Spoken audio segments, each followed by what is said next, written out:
Next question है बच्चों, the magnet of vibration magnetometer. वही वाइब्रेशन मैग्नेटोमीटर कौन सा वाला, जिसमें एक डब्बे के अंदर एक मैग्नेट को टांग के रखता है। ठीक है, डब्बे के अंदर एक मैग्नेट को हमने लटका रखा है और उसके एसएचएम देख रहे हैं हम। ठीक है, वो अपने आप से किसकी डायरेक्शन में टिकेगी जाके, वो अपने आप से अर्थ के मैग्नेटिक फील्ड की डायरेक्शन में रुकी हुई होगी, टंगी हुई होगी। अगर उसको थोड़ा भी डिस्टर्ब किया तो वो एक एसएचएम करके दिखाएगी। और एसएचएम का टाइम पीरियड अपने को पता होना चाहिए। टाइम पीरियड ये इस तरह से रोटेट करेगी बच्चों, अगर मैंने थोड़ा सा भी डिस्टर्ब किया तो आगे पीछे रोटेट करेगी।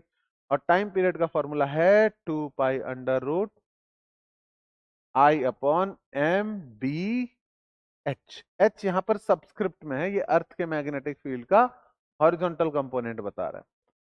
तो this is the time period. अब हम कर क्या रहे हैं, हम इसने इसको हीट कर दिया। हीट करने पर बच्चों मैग्नेट्स की पावर कम हो जाती है, उनकी स्ट्रेंथ कम हो जाती है, क्योंकि पहले वो अलाइंड होते हैं, सारे एटम्स सारे मॉलिक्यूल एक डायरेक्शन में मैग्नेटिक फील्ड क्रिएट कर रहे होते हैं। हीट करने पर उनका अलाइनमेंट खराब हो जाता है। तो ऐसे याद रख सकते हो कि हीट करने पर मैग्नेटिक मोमेंट कम हो जाएगा।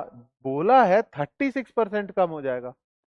तो मैं बोल सकता हूं कि अगर मैग्नेटिक मोमेंट चेंज हो गया तो टाइम पीरियड भी अलग अलग आ जाएगा। T1/T2 किसके बराबर लिखोगे, √/m2/m1। ये मैं डायरेक्टली कैसे लिख रहा हूं इसको सीखो, ये बहुत ज्यादा टाइम बचाता है। टाइम पीरियड मैग्नेटिक मोमेंट के इनवर्स रूट के इनवर्सली प्रोपोर्शनल है, समझ रहे हो। तो अगर डायरेक्टली प्रोपोर्शनल होता तो T1/T2 M1/M2 लिखते, और इनवर्सली प्रोपोर्शनल है तो M2/M1 लिखा। इसको डायरेक्टली लिखा करो, बहुत टाइम बचता है इससे। अब कुछ बोला है कि सेकेंड टाइम में मैग्नेटिक मोमेंट क्या हो गया, reduces it's magnetic moment bye 36%। तो 36% अगर रिड्यूस होगा तो बचा कितना, 100 में से अगर 36 चले गए तो बचे कितने, 64। तो सेकेंड केस का magnetic moment is 0.64 times, 0.64 times first time का मैग्नेटिक मोमेंट। 64% का ये मतलब होता है m1 into 64/100, 0.64 m1 divided by m1 को कैंसिल आउट करो, ये कितना आ गया 0.8। बहुत बढ़िया। T1 हमें पता है क्या बच्चों, नहीं गिवन तो नहीं है।